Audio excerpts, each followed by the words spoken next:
I would like to welcome us to our first series in our management class.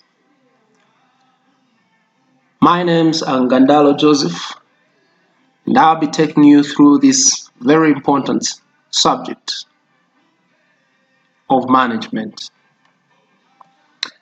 So again, I welcome all of us to the management class.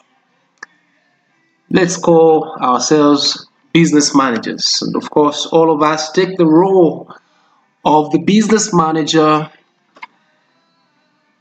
in our imaginary companies. Let's start from there. I would like us to start by defining management. What is management? There are so many descriptions of management, but one description of management that stands out is before you right now. It says management is getting things done through other people. Management is getting things done through other people. At the center of this short description of management, we should be able to see that management is about achieving results. Number one, getting things done. And management is a social process. It's about working with others. Another description of management is given to us. Management is the effective, efficient, correct, and timely use of another person's property and resources for the purpose for which they were delegated, with a view to producing the expected added value. I'd like you to take a second or so, think about the definition that we have just read. So from the definition we have read, we should be able to see that management is about achieving expected performance and results. Management is about meeting goals. We call that effectiveness. Management is about working with others. Management is a social process. Management is about efficiency.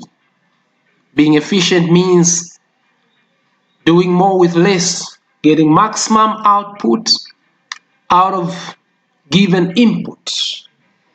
Management is about being a good steward, and it is required that stewards must be faithful. Management is about value addition, and I think that's not very difficult to green. It's about growing the entrusted investments. Management. Now I want us to get on to our first session, because what we had then was just an introduction. I want us to look at business and non-commercial organizations. Our focus is on the benefits and limitations of organizations. We shall also look at types of organizations, and then hopefully we can leave you with a question. So I'd like to start with this question again. What is an organization? An organization could be defined as a group of people who work together in a structured way for a shared purpose. Now, the very word organization refers to order. An organization is a social arrangement which pursues collective goals, which controls its own performance, and which has a boundary separating it from its environment. I like that definition. So again, we see the organization is a social process, social arrangement. It pursues collective goals, effectiveness, which controls its own performance. So you can see their organization is about procedure. Organization is about processes, systems, inputs, all right, that should give us the right outcomes or expected outcomes. We see also that the organization has got a boundary. That broadly refers to the identity of the institution. And we see also that the organization exists in an environment. No organization exists in a vacuum, and so the organization must be alive to the potential threats and opportunities that the environment poses. This is our management class. I hope that you've got a pen and you're writing something. Don't just listen to this video lecture because you feel as if things are easy and forget about everything that you hate. All right, so do we have potential benefits of an organization? Yes, we do. So what are some of the benefits of an organization? Number one, organizations overcome individual limitations. So what you can do best, I may not be able to do best. So when we come together, we can have pooled physical resources, intellectual resources, combined. Those resources should be able to yield positive outcomes. Organization saves time, and this is connected, of course, to specialization. Working together, doing different aspects of the same task may save time. In an organization, we also have accumulation of knowledge. So in an organization, we reduce, knowledge to procedure rather, so that even if some people were to leave the institute, the organization should not be brought to its knees. I want us to progress. In the organization, we can benefit from synergy. Synergy simply means at a certain level of production, the organization begins to benefit from reduced costs. All right? At a certain level of production, what you see is that organizations begin to benefit from shared costs.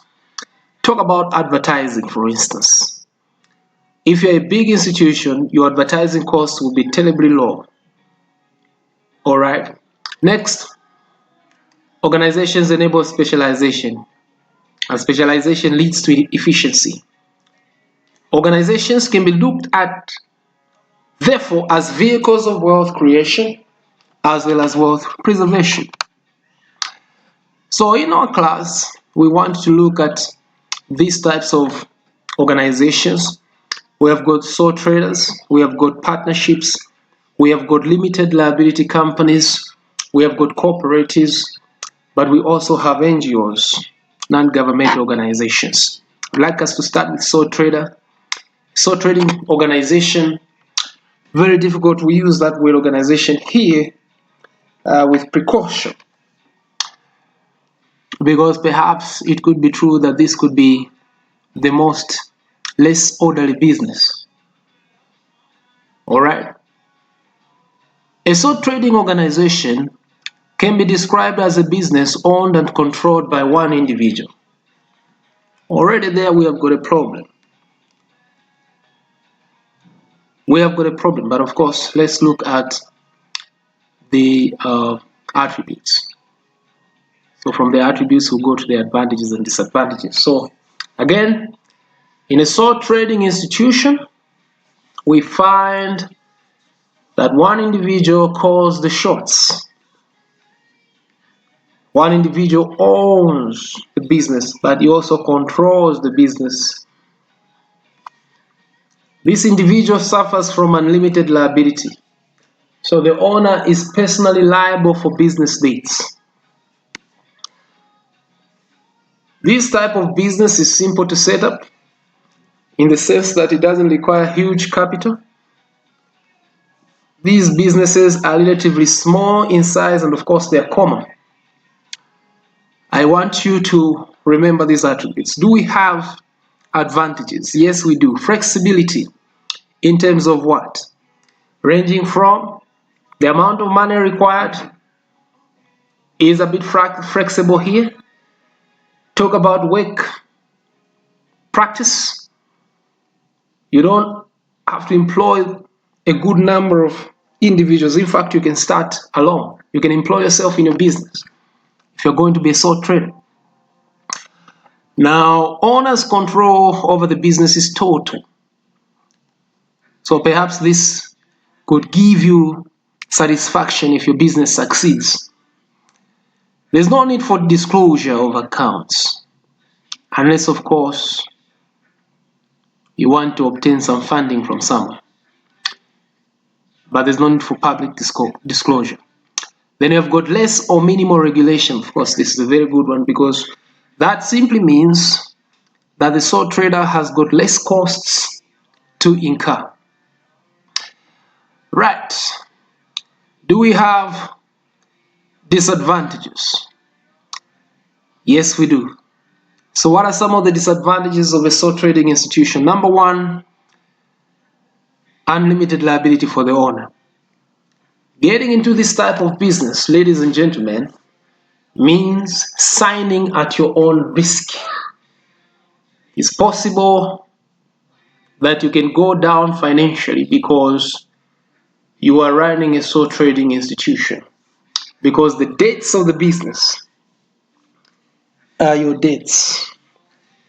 Number two, possible discontinuity without owner. Yes, in fact, this is quite probable, in the sense that these businesses are over-reliant on their pioneers.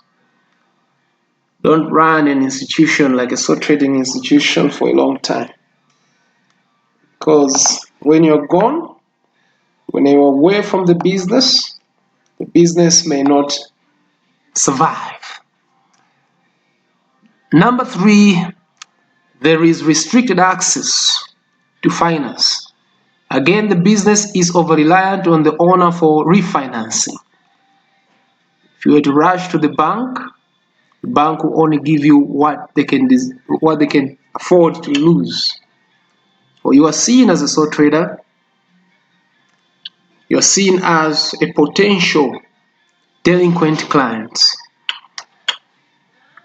Then there is poor or no internal controls here. So the major control in this type of a business is the owner. I would like to progress. The second type of business vehicle that I want us to consider is a partnership business. And a partnership business is a business owned by two or more entrepreneurs. Business owned by two or more entrepreneurs. Now, two are better than one. That is the argument that you have. And so let us look at the arguments for the attributes rather. So number one attribute, we have got two or more people joined together in order to do business. This is the attribute. This type of a business is common among professions. Talk about accountants, lawyers, engineers, doctors. They can form partnerships. You have got partners run and control the business. Of course, we respect the fact that some partners may be dormant partners, but ultimately the business must be run by the partners themselves. Partners are bound by partnership contract. Again, you don't get into this type of arrangement without a written agreement at least. Okay? In the absence of a contract, the Partnership Act can be used as an implied contractual agreement.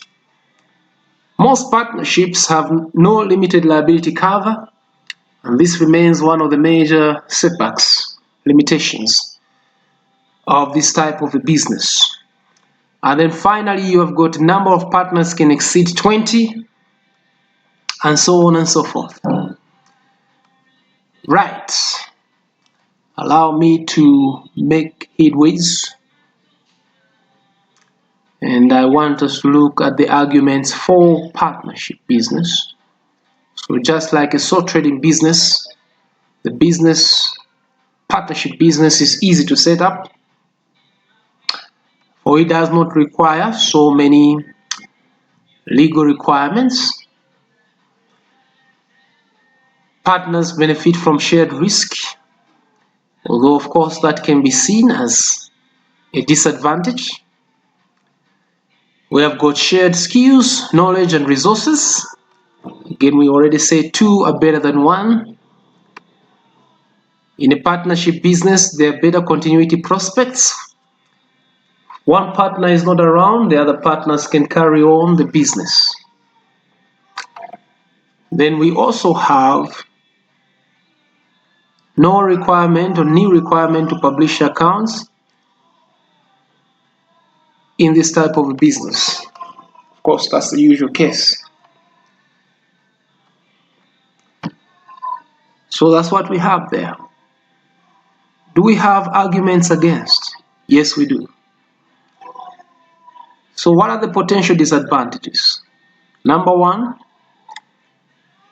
partners will inevitably experience the setback of delayed decisions because consensus must be generated before progress can be made. You expect disagreements. You expect disputes where there are where there is more than one person. And of course, partners also suffer from unlimited liability, unless of course the partnership business is incorporated. You have got restricted access to capital in most cases, because really you're dealing with two or more sole traders coming together. And if they continue doing business just like the way they were doing business when they were in isolation, then there is no big change here. Now the fourth disadvantage, and of course this is not an exhaustive list, is that if one partner resigns, and God forbid if one partner dies, and that partner is a key partner, then the business may not continue. So I'd like you to be asking questions as you receive these videos. Send me a message on our group so that you can get more insights. I'd like us to go to the next type of business organization, which is called a commercial organization, which is called rather a limited liability company, defined or described as a commercial organization owned by shareholders.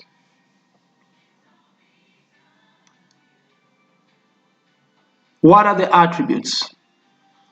So now here we have got the aspect of separate legal identity. The company is now seen as a distinct person in the eyes of the law. Number two, there is limited liability for the owners. Owners' liability for company debts is restricted to their share value and earned profits, of course. If the company shuts down, the maximum amount that shareholders may lose is the value of money contributed in the business plus any earned profits. This type of business again is owned by shareholders, and of course shareholders are the beneficial owners of the company. In big limited liability company, we see what we call divorce of ownership and control, and it's a fruitful source so many problems. Management control the business, shareholders own it. These companies, these businesses are governed by the Companies Act in Zambia 1994, and one of my bosses said revised. And then we have got also the aspect of legislative large in size. These businesses are normally large in size because with limited liability, huge investments can be made in business. We have advantages. What are the arguments for this type of business? Number one, owners enjoy limited liability. Number two, more stable compared to sole trader or partnership business, because here we respect procedure. And then we have got separate legal identity, so the business can join others in contractual agreements or withdraw from others, or withdraw from contractual arrangements. There's better access to capital, so we have wider access to capital. In this case, we can raise capital via issue of shares, we can raise capital via loans, we can also issue commercial paper. And then there is economies of scale,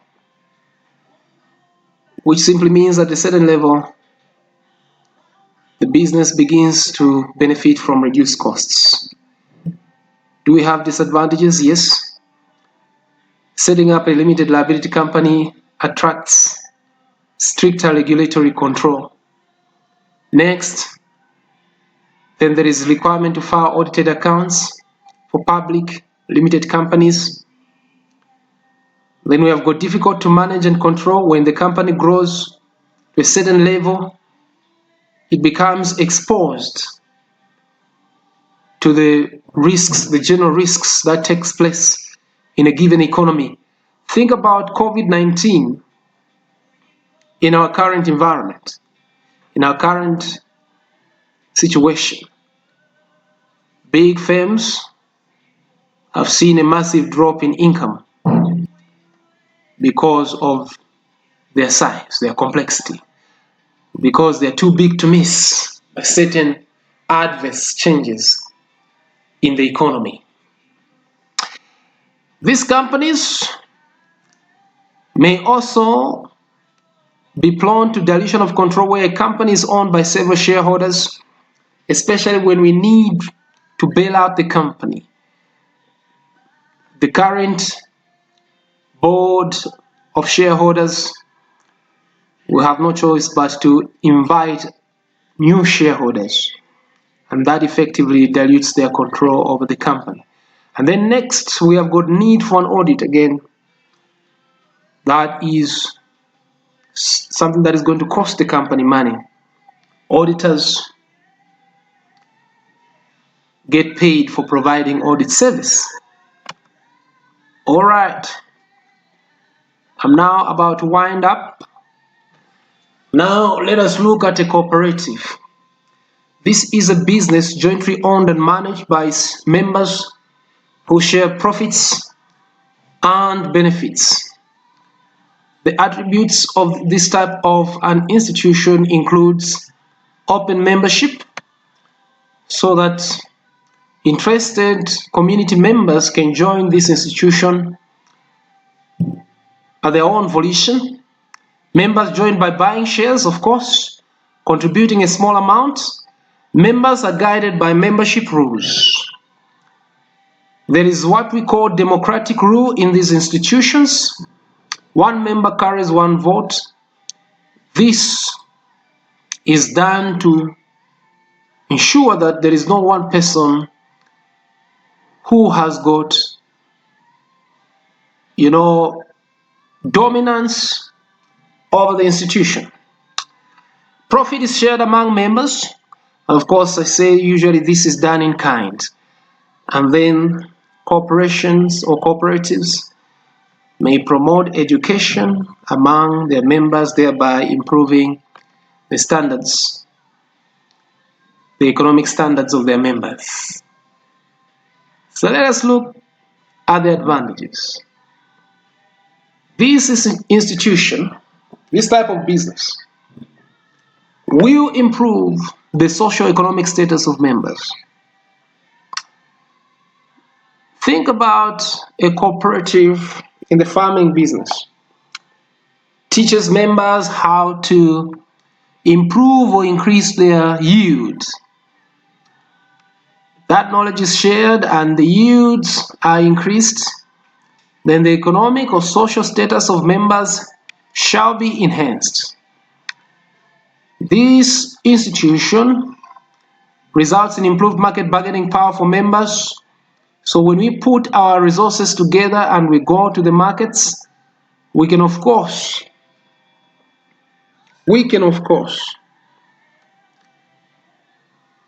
benefit from what we call bulk discounts. These institution is not dominated by one individual. Remember, one member, one vote. And then there is what we call social and economic progress in these institutions. Because of exposure, members interact, members share ideas on how they can improve ways of doing business. They can have improved ways of doing business. Do we have potential disadvantages? Yes, we have. Number one, these institutions can be difficult to organize when membership grows. That's true. Then there is what we call restricted access to capital, resulting in failure to grow. And then there is poor management resulting from lack of decisive and clear authority.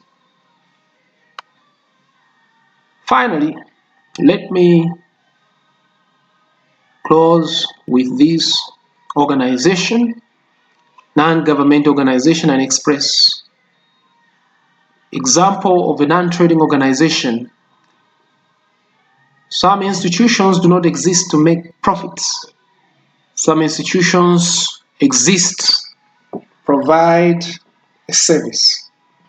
So that an NGO can be described as a service organization which is not under government control. This organization has got the following attributes. It is independent of the government. It is formed voluntarily, of course, and these points are self-explanatory.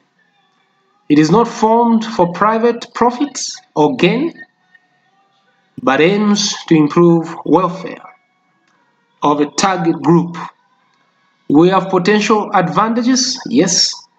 These institutions tend to be flexible and are able to adapt to community needs.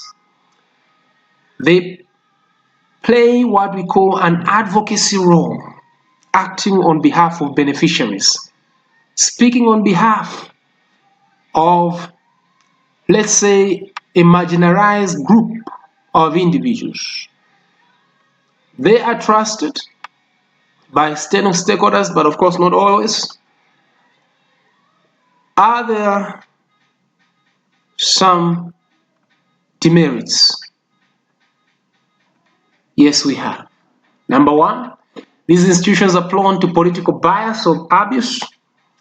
These institutions may be over-reliant on external funding, and of course, if funding is not coming forth, these institutions may not be going concerns. They may not continue in existence.